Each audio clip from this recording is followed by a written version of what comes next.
안녕하세요. 북맘의 상상 소재입니다. 하루를 마친 우리는 소파에 앉아 있고 눈을 감고 있지만 머릿속은 여전히 바쁘게 돌아갑니다. 몸은 쉬고 있는데도 왜 피로가 사라지지 않을까요? 이 질문은 오늘날 많은 사람들이 공감하는 현대인의 고질적 피로입니다. 책, 쉬어도 피곤한 사람들은 이야기합니다. 우리가 피곤한 진짜 이유는 몸보다 뇌와 마음이 더 지쳐 있기 때문이라고요. 정신과 의사 이시영 박사는 진짜 회복은 마음이 먼저 쉬어야 시작된다고 말합니다. 오늘 이 시간 지친 마음을 조금이라도 가볍게 만드는 방법을 함께 찾아가 보려 합니다. 누구보다 열심히 살아온 당신에게 진짜로 쉬어갈 수 있는 시간이 꼭 필요하니까요. 우리 지금부터 천천히 시작해 볼까요? 우리가 느끼는 피로는 몸이 아니라 교감신경 혹사로 인한 뇌의 피로라는 사실을 이해해야 한다. 특히 몸을 쓰는 일보다 정신 활동을 많이 하는 사람일수록 뇌 피로를 유념해야 한다. 100여 명의 직원을 둔 중소기업을 이끄는 김 대표가 헬리언스 섬마을을 찾았다. 고된 업무에서 벗어나 잠시라도 푹 쉬고자 온 것이다. 하지만 그는 이곳에 와서도 제대로 쉬지 못했다. 산책 중에도 수시로 수첩을 꺼내어 뭔가를 적기 바빴다. 머리가 둘인 남자. 김 대표의 아내가 붙여준 별명이다. 집에서도 온통 회사 생각뿐이어서 그렇게 지었단다. 선마을을 찾은 것도 아내의 등살에 떠밀려 온 것이었다. 나는 선마을에서도 여전히 바빠 보이는 그를 한동안 관찰했다. 그리고 어느 날 나무에 기대 앉아 또 뭔가를 메모하는 그에게 이렇게 물었다. 김 대표님, 저기 산이 보이나요? 네, 보이지요. 그럼 여기가 어딘가요? 그가 내 질문의 뜻을 짐작한 듯 멋쩍게 웃었다. 아이고, 박사님, 왜 그러십니까? 그만 버릇이 돼서 정말 죄송합니다. 그리고 잠시 머뭇하더니 이내 속 이야기를 풀어놓았다. 아내는 저를 머리가 둘이라고 놀리지만 요즘처럼 경기가 안 좋을 때는 셋, 넷도 모자랄 지경입니다. 저라고 왜 피곤하지 않겠어요? 병원에도 가봤는데 의사는 만성피로 증후군이라면서 고작 쉬라는 말밖에 하지 않아요. 정작 이렇게 쉬고 있어도 쉰 것 같지가 않으니 그 이유를 정말 모르겠습니다. 이유는 빤했다. 그는 몸은 섬마을에 있지만 마음은 이곳에 없었다. 몸은 쉬고 있어도 마음은 여전히 사무실에서 일하는 중이었다. 그런데도 자기가 왜 필요한지를 몰랐다. 몸만 쉬면 당연히 피로가 풀리는 줄로만 알고 있기 때문이다. 우리는 피로할 때 몸이 피곤한 것이라고 생각한다. 실제로 육체 노동을 한 후 얼마간의 휴식을 취하면 쉽게 피로를 회복할 수 있다. 그러나 정신 노동을 하는 이들이 호소하는 피로는 성격이 전혀 다르다. 말 그대로 정신적인 피로를 말하는데 이는 몸을 쉰다고 회복되는 간단한 피로가 아니다. 몸이 아니라 뇌가 피로한 것이기 때문이다. 뇌의 피로는 그 양상이 대단히 복잡해 쉰다고 풀리지 않는다. 취업 포털 잡코리아가 직장인 1324명을 대상으로 직장인 피로도에 대한 설문조사를 했다. 그 결과 매우 피곤하다는 직장인이 46.5%, 대체로 피곤하다는 직장인이 48.5%로 전체 응답자 중 95%가 피곤하다고 답했다. 직장인 10명 중 9명이 늘 피곤하다고 느끼는 것이다.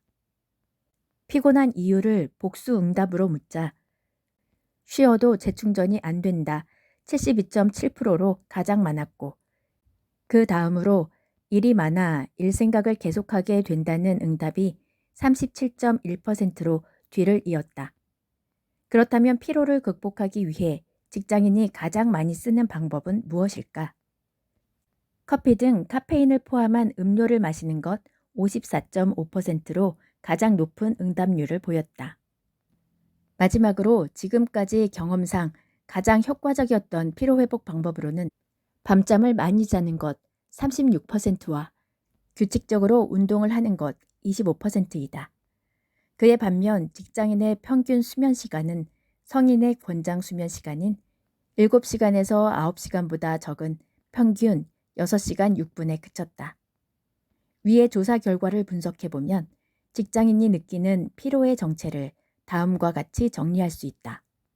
첫째, 거의 대부분의 직장인이 피로를 느끼고 있다.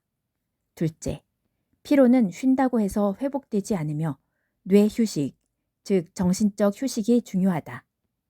피로의 진짜 원인은 육체 피로가 아니라는 증거다. 셋째, 응급 처방으로 청량 음료나 에너지 드링크 따위를 복용하지만 일시적인 효과만 있을 뿐이다. 실제 피로 회복에는 별 도움이 안 된다. 넷째, 수면이 피로 회복에 효과적임을 잘 알면서도 양질의 수면을 충분히 취하지 못하고 있다. 다섯째, 우리의 근무 자세가 뇌 피로를 부른다는 사실을 모르고 있다. 육체적 피로일 경우 우리가 피로를 느낄 정도면 근육은 이미 손상되었다는 뜻이라고 할 수 있다. 그러나 오사카 외국어대학교 뇌피로 연구 책임자이자 도쿄 피로 수면 클리닉을 이끄는 가즈모토 오사미 교수에 따르면 그렇지가 않았다. 가즈모토 교수가 일본 직장인의 피로도를 측정한 결과 정상 상태와 피로 상태의 근육 손상도는 큰 차이가 없었다. 근육의 손상 정도를 측정하는 지표에는 두 가지가 있다. 실험 대상에게 피로를 느낄 정도의 운동을 시킨 후 이 두 수치를 측정한 결과 운동 전 상태와 거의 차이가 없었다. 물론 등산이나 과격한 운동 후에는 근육이 손상되고 이들 수치가 상승하기는 했다. 그러나 정신 노동을 위주로 생활하면서 가벼운 운동을 하는 이들에게는 근육 손상은 물론 두 가지 수치에서 전혀 변화가 없었다. 또 다른 연구 결과를 보자. 불과 얼마 전까지만 해도 피로 물질의 대표 주자로 젖산이 꼽혔다. 격한 운동으로 산소 소비량이 많은 무산소 운동의 경우 산소 없이도 에너지를 만드는 당질을 사용하게 되는데 이때 젖산이 생겨난다. 이런 이유로 젖산이 피로 물질로 알려져 왔다. 그러나 일시적으로 증가한 젖산은 곧바로 에너지원으로 사용돼 오히려 피로 회복을 도와준다는 사실이 최근에 밝혀졌다. 즉 젖산이 증가한다고 근육 내 산성화가 일어나지는 않는다는 뜻이다. 그렇다면 우리를 피로하게 하는 진짜 원인은 무엇일까? 교감신경이 혹사되면 뇌피로가 온다. 골프 라운딩을 한 코스를 도는 데는 4~5시간이 걸린다. 하지만 시원한 가을에 실력 이상으로 골프가 잘 되는 날과 무더운 여름에 영 실력이 안 따라주는 날은 그 피로도가 전혀 다르다. 같은 코스를 도는데도 왜 이런 차이가 날까? 육체적 피로라면 어떤 날이든 피로도가 같아야 할 것이 아닌가. 그만큼 피로는 정신적 요소가 크다는 반증이다. 즉 피로란 몸이 아니라 뇌에서 온다는 뜻이다. 그렇다면 뇌의 어디가 어떻게 문제가 되어 피로를 만들까? 우리 몸은 외부 환경이 어떻든 항상 일정한 상태를 유지하려 한다. 모든 생물이 지닌 생명의 원칙인 항상성을 유지하려는 것이다. 항상성이 무너지면 건강이 무너진다. 그래서 우리 몸은 더우면 땀을 흘려 체온을 떨어뜨리고 추우면 몸을 스스로 수축시켜 근육 마찰로 열을 낸다. 혈당이 떨어지면 밥을 먹게 하고 목이 마르면 물을 마시게 한다. 이 모든 기능을 차질 없이 수행하는 것이 자율신경이다. 예를 들어 더운 날 골프를 친다면 땀을 흘려 몸을 식히게 하는 등의 역할을 하는 것이 자율신경이다. 만약 덥고 기분까지 엉망인데 꾹 참고 골프를 치면 교감신경이 혹사하고 이것이 엄청난 스트레스로 작용한다. 결국에는 자율신경 사령부가 있는 시상하부가 직격탄을 맞게 되어 피로해질 수밖에 없다. 이때 골프를 끝낸다면 큰 탈은 없다. 그러나 그대로 참고 강행군을 하면 큰 문제가 된다. 몸이 지칠 뿐만 아니라 집중력이 떨어져 주의가 산만해지고 결국 뇌피로를 부른다. 더 이상 무리하지 말고 당장 그만두라는 경고를 무시한 대가다. 이처럼 우리가 느끼는 피로는 몸이 아니라 교감신경 혹사로 인한 뇌의 피로라는 사실을 이해해야 한다. 특히 몸을 쓰는 일보다 정신활동을 많이 하는 사람일수록 뇌피로를 유념해야 한다. 지겹다, 지친다, 졸립다. 뇌는 몸에만 이상 신호를 보내지 않는다. 심리적으로도 우리에게 신호를 보낸다. 몸의 이상 신호보다 오히려 더 쉽게 자신의 피로 상태를 파악할 수 있는 방법이 심리적 신호다. 뇌피로의 첫 번째 심리적 신호는 매사 하는 일이 지겹다는 것이다. 아무리 좋은 일이라도 계속하면 지겨워지기 마련이다. 이를 뇌과학에서는 같은 신경회로를 반복해 사용함으로써 신경말단이 피폐해진 상태로 보고 있다.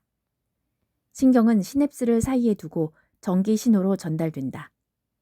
정보나 자극이 들어오면 그에 상응하는 신경 전달 물질이 분비되어 다음 신경세포의 수상돌기에 도착함으로써 정보가 전달되는 것이다. 그런데 같은 신경회로만을 끊임없이 반복해서 사용하면 어떻게 될까? 활성산소가 늘어나면서 신경말단이 쉽게 산화하고 피폐해진다. 그러면 전달 기능이 떨어지고 역치가 높아진다. 같은 자극에는 더 이상 반응을 하지 않거나 둔해지는 것이다. 그래서 보다 강력한 자극이 필요해진다. 이렇게 되면 같은 정도의 자극으로 정보 전달이 되지 않기 때문에 작업 능률이 현저히 떨어질 수밖에 없다. 그리고 한번 역치가 상승한 신경세포는 한동안 자극 없이 휴식을 취해야만 다시 민감한 상태로 돌아올 수 있다. 일직선으로 뻗은 고속도로를 한없이 달리다 보면 어느 순간 속도감이 사라지고 시야가 좁아지는 감각의 이상이 찾아온다. 이를 하이웨이 히프노시스, 고속도로 최면이라는 실제로 미국 대평원의 일직선 고속도로를 달리는 운전자들이 이런 증상으로 인해 교통사고를 겪으면서 알려진 용어다. 이처럼 지겹다는 감각은 이대로 가면 안 된다는 뇌의 첫 경고 메시지다. 이 순간 반드시 적절한 휴식을 취해야 한다. 여러 일을 섞어서 해야 하는 이유. 뇌피로의 첫 경고인 지겹다는 신호를 무시한다면 어떤 일이 벌어질까? 지겹다고 느끼면서도 계속 같은 일을 강행해 간다면 뇌는 두 번째 심리적 경고 신호를 보낸다. 피로감을 본격적으로 느끼기 시작하면서 지친다는 기분에 빠지는 것이다. 그조차도 무시하고 지속한다면 마지막 경고 신호, 졸립다는 느낌이 뒤따른다. 이를 피로의 3대 신호라 부른다. 지겹다에서 지친다, 졸립다로 이어지는 것이다. 운전을 떠올리면 쉽게 이해할 수 있다. 도심의 복잡한 도로를 운전할 때 운전자는 긴장의 연속이다. 수많은 자극에 대응하기 위해 다양한 신경회로를 쓰기 때문에 당장 지겹다는 생각이 들지 않는다. 다만 운전을 끝낸 후에 피로도는 상당하다. 반면 고속도로 운전은 끝없이 한 방향을 향해 질주한다. 그래서 뇌는 도심에서의 운전처럼 다양한 회로를 쓰기보다는 같은 회로만을 쓰게 된다. 시간이 갈수록 고속도로 운전자는 지겨움을 느끼고 지치다가 결국에는 졸린 상태까지 가는 위험한 상황에 빠지게 된다. 따라서 운전 중에 너무 지루하다고 느끼는 순간 잠시 휴게소를 찾아가 쉬거나 산책을 하면서 반복적으로 일한 뇌회로를 쉬게 해줘야 한다. 직장에서도 마찬가지다. 같은 일로 계속 머리를 쓰기보다는 다른 업무를 섞어가며 일하는 것이 뇌피로 예방에는 더 효과적이다. 수험생이라면 아침에는 수학 공부를, 오후에는 영어 공부를 하는 등 과목을 교대로 공부해야 더 효율적이다. 지겹다는 생각이 들면 집중력이 떨어지면서 잡념이 많아진다. 이것이 뇌피로를 더욱 촉진하고 악화시킨다. 뇌피로는 뇌에 대한 경고신호다. 뇌에 무리가 오고 있으므로 적절한 조치를 취하라는 뜻이다. 그러나 만약 피로를 못 느끼거나 무시를 해서 뇌에 계속해서 무리를 준다면 그 결과가 어떻게 되리라는 것은 이미 잘 알고 있을 것이다.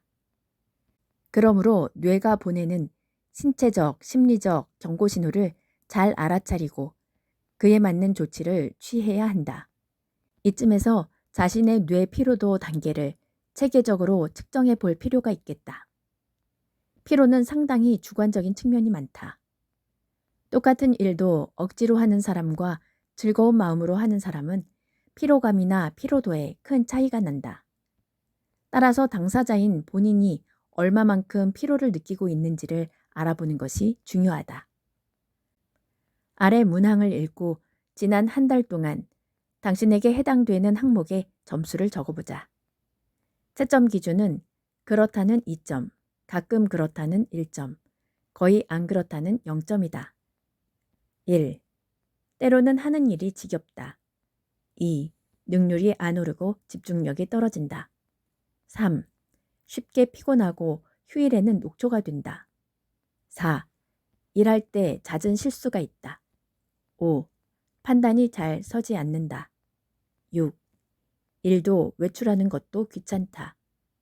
7. 기억이 깜빡할 때가 있다. 8. TV나 신문을 봐도 집중이 안 된다. 9. 언제나 일에 쫓기는 기분이 든다.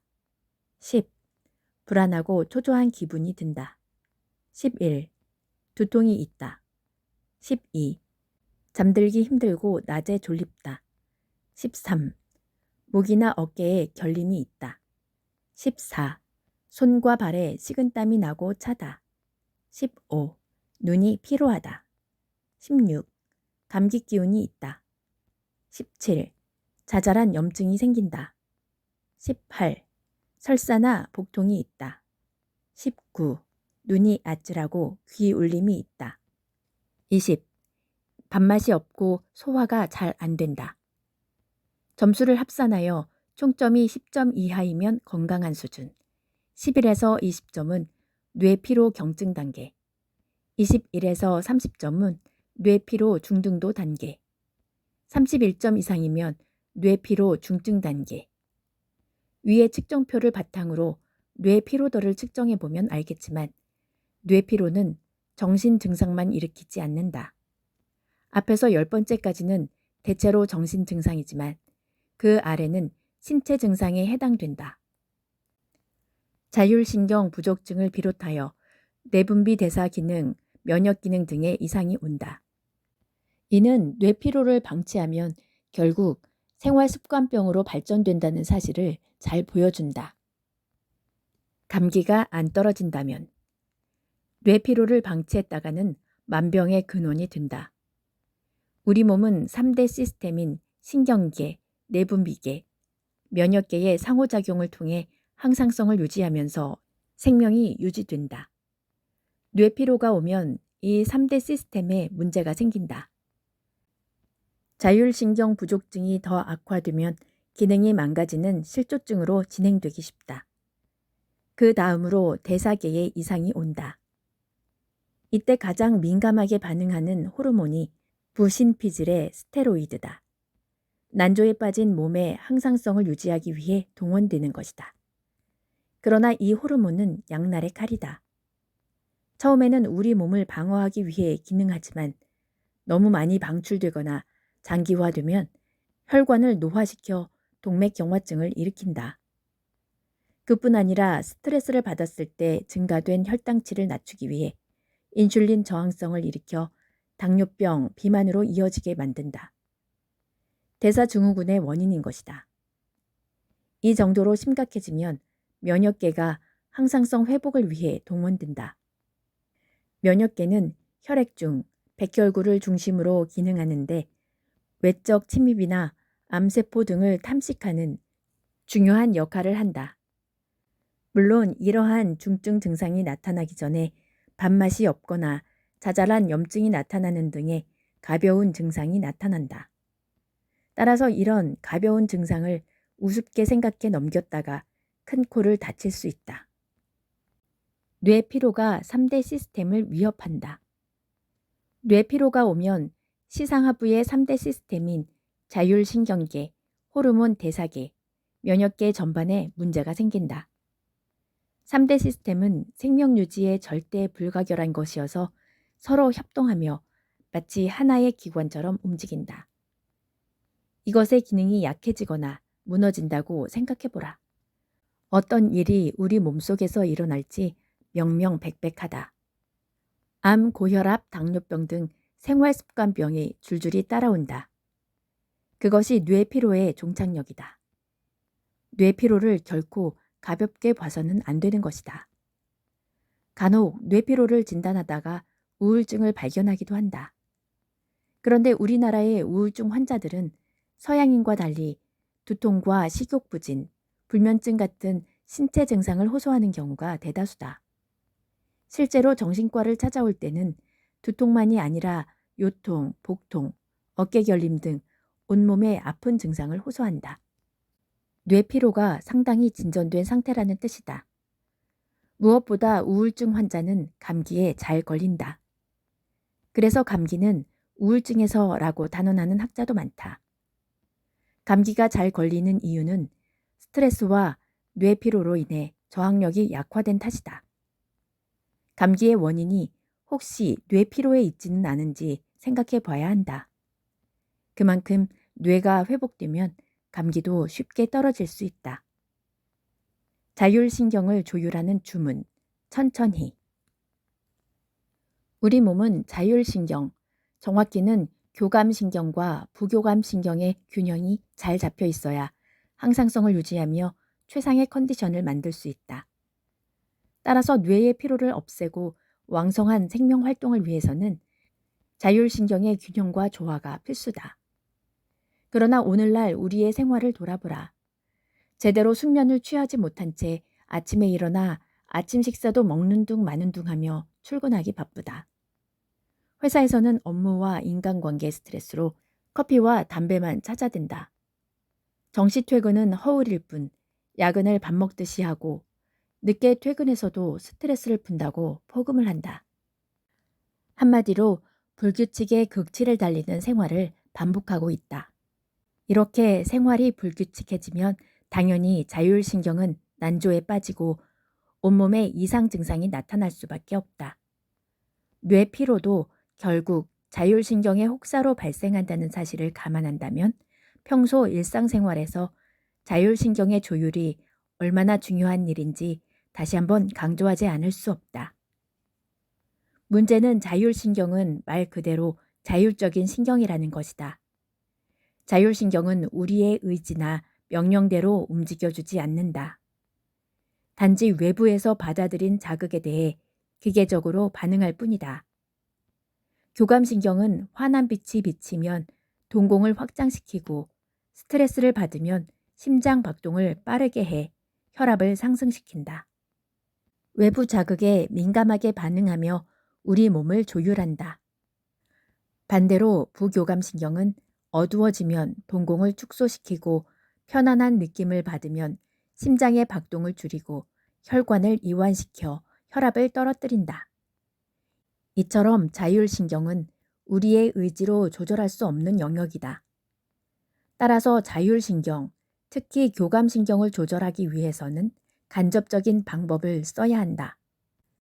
먼저 교감신경 우위가 되지 않도록 스트레스를 최대한 줄이고 평소 생활에서 부교감신경 우위가 될 수 있게 해야 한다. 교감신경 우위를 조절하기 위해 가장 중요한 원칙은 딱 하나다. 천천히를 의식하며 생활하는 것이다. 우리는 늘 서두른다. 의식적으로 서두르고 이런 생활이 반복되고 습관화되다 보니 이제는 무의식 중에도 서두른다. 하긴 사회 전체가 우리를 몰아대기 바쁘다. 조금이라도 굼뜨게 굴다가는 봉변을 당할 수도 있다. 교통신호가 바뀌기 무섭게 바로 차를 출발해야지 잠시라도 늦었다가는 뒤에서 경적을 울려댄다. 이 정도면 약과다. 성질 급한 운전자는 갑자기 길을 막고 횡포를 부린다. 이처럼 우리는 잠시도 긴장을 늦출 수 없는 사회 환경에서 하루하루를 살아가고 있다. 그리고 일의 효율을 위해 우리 스스로를 희생한다. 하지만 습관적으로 서두르는 생활 방식은 반드시 고쳐야 한다. 아무리 일이 바빠도 잠시 멈추고 심호흡을 하며 천천히 하고 되뇌어야 한다. 그 순간 어지럽던 세상이 바로 보인다. 교감신경의 흥분으로 좁혀져 있던 시야가 넓어지며 새로운 아이디어가 떠오를 수 있다. 정신과 의사로서 부탁한다. 조금만 여유를 가져보자. 천천히 걷는 것이 오히려 목적지에 더 빨리 다다를 수 있다. 웃음보다 6배 강한 치유법. 당신의 생애에서 가장 큰 감동을 느낀 적은 언제였는가? 그때의 기분은 어땠는가? 그때를 떠올리는 지금의 기분은 또 어떠한가? 우리는 감동을 받았던 순간을 떠올리는 것만으로도 기분이 좋아진다. 이런 좋은 기분이 뇌의 피로를 줄여준다. 한마디로 감동은 뇌 피로 회복에 빼놓을 수 없는 중요한 요소다. 감동의 순간 교감신경 흥분은 자취도 없이 사라지고 편안한 부교감신경 우위가 연출된다. 요즘 들어 기업들이 누차 강조하는 말도 감동이다. 고객 감동을 넘어 고객을 감동시켜야 한다고 말한다. 실제로 무슨 일을 하든 감동 없이는 되는 일이 없다. 예술 활동은 말할 것도 없고 교수의 강의도 감동이 없으면 학생들이 귀를 기울이지 않는다. 무슨 장사를 하든지 고객에게 만족을 넘어 감동을 줄 수 있어야 한다. 왜 이렇게 감동 타령일까?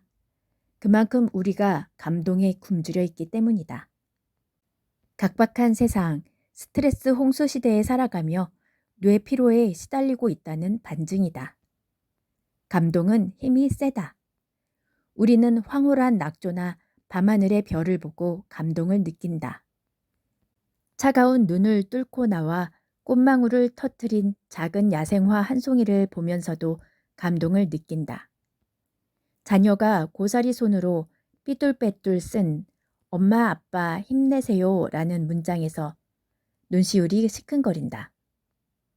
이런 소소한 감동이 우리를 살아가게 하는 힘이 된다. 그런가 하면 우리는 주체할 수 없을 만큼 벅찬 감동을 느낄 때도 있다.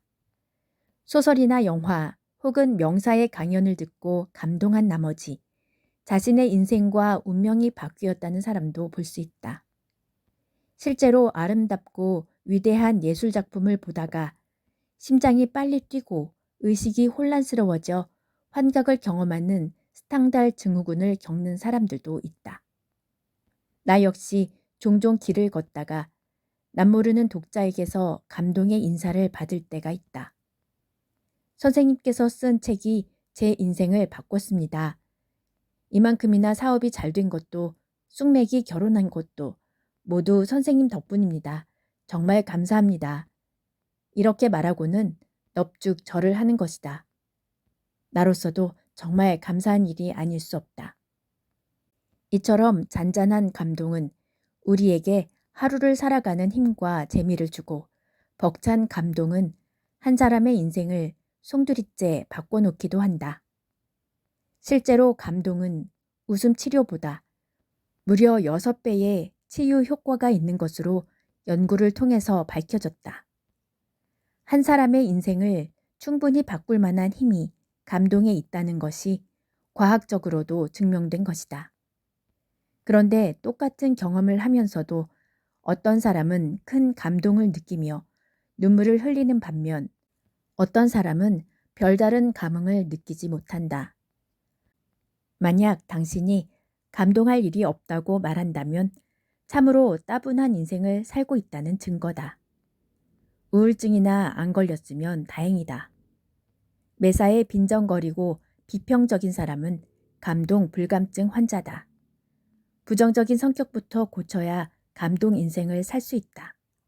감동의 주인공이 되는 법. 감동받는 것도 좋은 일이지만 무엇보다 당신이 감동을 주는 주인공이 되자. 다른 사람을 감동시키고자 하는 것은 인간의 본성이다.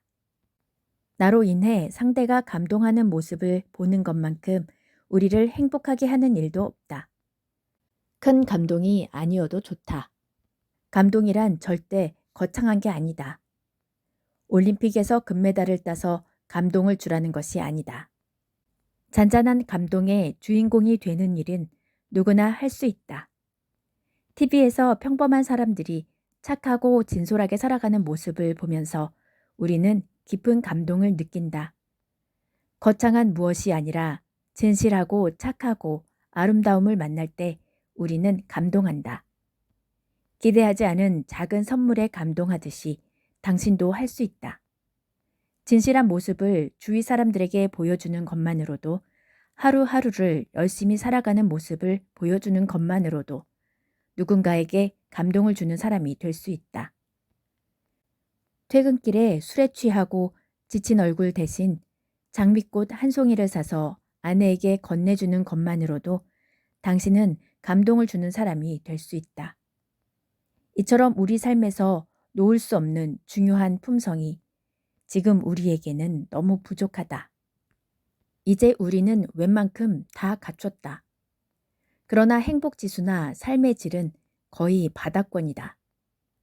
행복이 부족한 것이 아니라 감사와 감동의 부족이라는 것이 세로토닌 아카데미 연구원의 결론이다.